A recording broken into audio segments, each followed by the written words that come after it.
Okay, mga ka-garden lovers, andito po tayo ngayon sa Kalumpit. Tama ba, pare ko? Okay, special edition po ito, no? Kasi dito lang kayo makakita ng nagsusudsod ng frog grass na nakapayong. Pare, anong pangalan mo, pare? Ha? Oh, Mon daw, Mon. Ano Mon? Mon? Mamon? Raymond. Okay, si paring Raymond. Yung isa nating pare naman dyan. Pare, anong pangalan dyan? Bombay.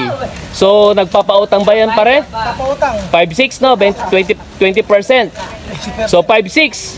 Yung 5, kaya naging 5-6, kaya 20%. Pag dinagdagan mo 20%, times 5, kaya nadagdagan ng isa, kaya naging 5-6. Kaya yun ang ibig sabihin po ng 5-6. Okay, mga ka-garden lovers, ano lang po yun? Trivia lang ba? Okay. Dito po, pag nakikita po ninyo, yung in-order natin is frog grass. Yan yung para siyang carabao, pero mas bilugan po yung yung mga dahon. Ang ginagawa nila, kinakat nila into size na parang 6 by 6 inches. Tingnan niyo, parang tiles, oh.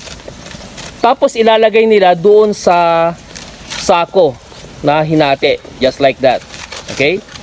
Para mas madali po natin siyang kargahin or dalhin pag binili natin. Pag binibili natin itong mga grass na ito per square meter.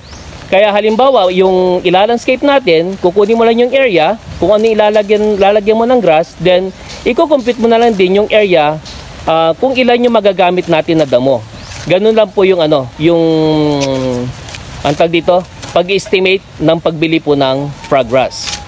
Okay? Ito po ay para sa project natin to sa Mexico, Pampanga. Kaya update ko po kayo, mga ka-garden lovers, ha. O mga pare, isang kaway pa dyan. Yung, sana all. Isang ngiti ro dyan, pre. Isang ngiti. No. Pagamat gabi na, dahil traffic po sa NLEX, no? Kailangan po nating tapusin itong project na ito. Samahan niyo po ako in just 1 hour. Tatapusin po natin ang landscape na ito. Pansamantala, i-present ko sa inyo na naka-time-lapse itong video na ito.